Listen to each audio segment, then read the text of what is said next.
হযরত জিবরাইল বলেন, ইয়া রাসূলুল্লাহ, ইয়া হাবিবাল্লাহ, ওই জাহান্নামের 7টা দরজা হবে। কয়টা দরজা বলেন? 7টা দরজা হবে। আল্লাহ নবী বলেন, ওই দরজাগুলো কি আমাদের ঘরের দরজার মতো? বলে, না ইয়া রাসূলুল্লাহ, ওই দরজাগুলো আমাদের ঘরের মতো দরজা না। জাহান্নামের দরজা হবে স্তর বিশিষ্ট। এক দরজা থেকে অন্য দরজার দূরত্ব হবে 70,000 বছরের রাস্তা। এক দরজা থেকে অন্য দরজার দূরত্ব হবে 70,000 বছরের রাস্তা। ইয়া রাসূলুল্লাহ, ইয়া হাবিবাল্লাহ, ওই দরজার একটা থেকে আরেকটার মধ্যে শাস্তি কেমন হবে? একটা থেকে আরেকটার মধ্যে শাস্তি হবে 70 গুণ বেশি। বলেন নাউজুবিল্লাহ।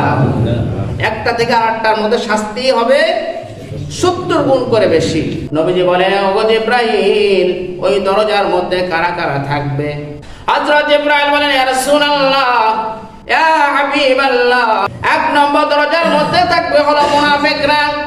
আল্লাহ রাব্বুল আলামিন মুনাফিক সম্পর্কে বলেছেন, ইন্নাল মুনাফিকিনা ফিদ দারকিল আসফালি মিনান নার।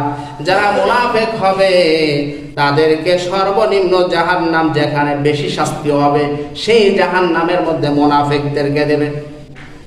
কারণ হলো এই মুনাফিকরা মুসলমানের সাথে মিশে মিশে ইসলামকে ধ্বংস করার জন্য কলা কৌশল অবলম্বন করে। ঠিক কিনা বলে?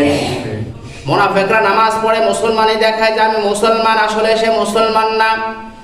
ইসলামকে ধ্বংস করার জন্য, নায়েবে রাসূলদেরকে কষ্ট দেওয়ার জন্য তারা অবিরাম গতিতে তারা পরামর্শ করে যায়, কলা কৌশল করে যায়।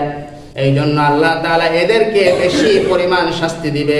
আল্লাহ রাব্বুল আলামিন সেই কথাই কোরআনে হাকিমের মধ্যে বলেছেন, ফিদ দারকিল আসফালি মিনান নার। যেখানে বেশি পরিমাণ শাস্তি হবে সেই জাহান্নামের মধ্যে এই মুনাফিকরা থাকবে।